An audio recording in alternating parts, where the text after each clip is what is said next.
ದೇವರಿಗೆ ಗ್ರಾಚಾರ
ಇವತ್ತು ತೀರ್ಥಹಳ್ಳಿಯಿಂದ ಬಹಳ ದೊಡ್ಡ ಪ್ರಮಾಣದಲ್ಲಿ ಭಕ್ತರು ನಾವೆಲ್ಲ ಸೇರಿ ಧರ್ಮಸ್ಥಳಕ್ಕೆ ಕಾರಿನ ಮೂಲಕ ಯಾತ್ರೆ ಮಾಡ್ತಾ ಇದ್ದೀವಿ. ಬಹುಶಃ ನಮ್ಮ ಪ್ರಾರ್ಥನೆ ಮಂಜುನಾಥ ಸ್ವಾಮಿಗೆ ತಲುಪಿದೆ, ಅಣ್ಣಪ್ಪ ಸ್ವಾಮಿಗೆ ತಲುಪಿದೆ ಅಂತ ಕಾಣಿಸ್ತದೆ.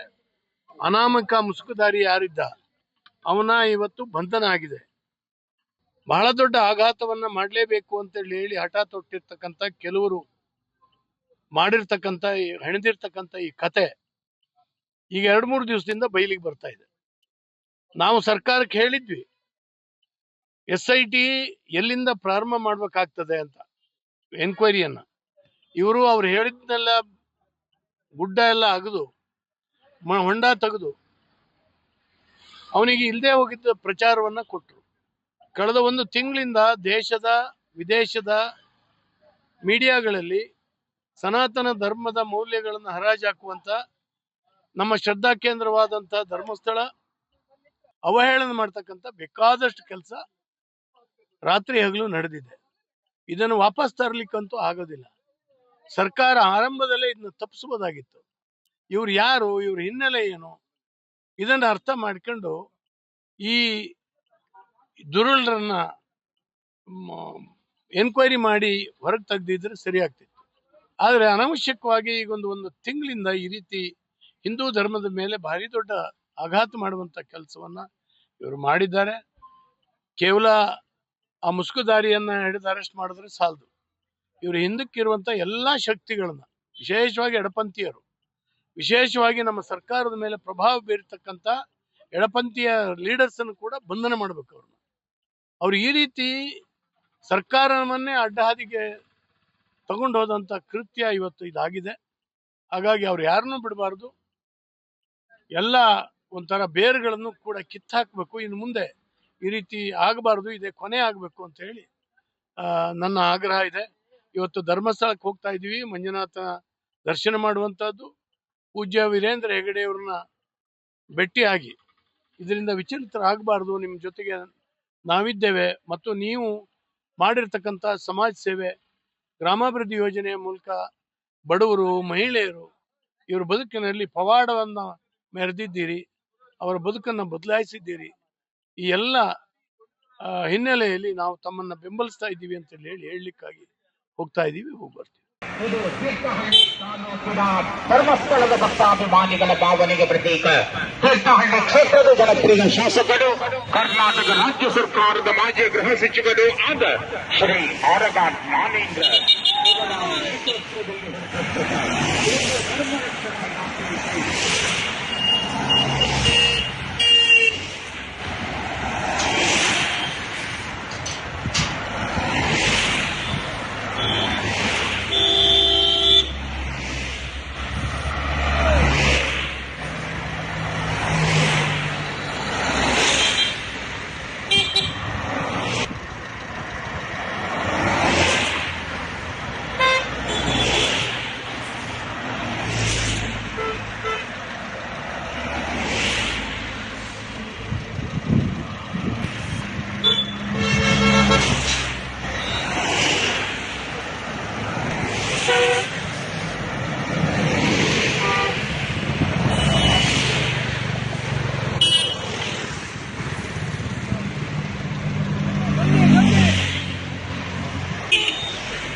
Gracias.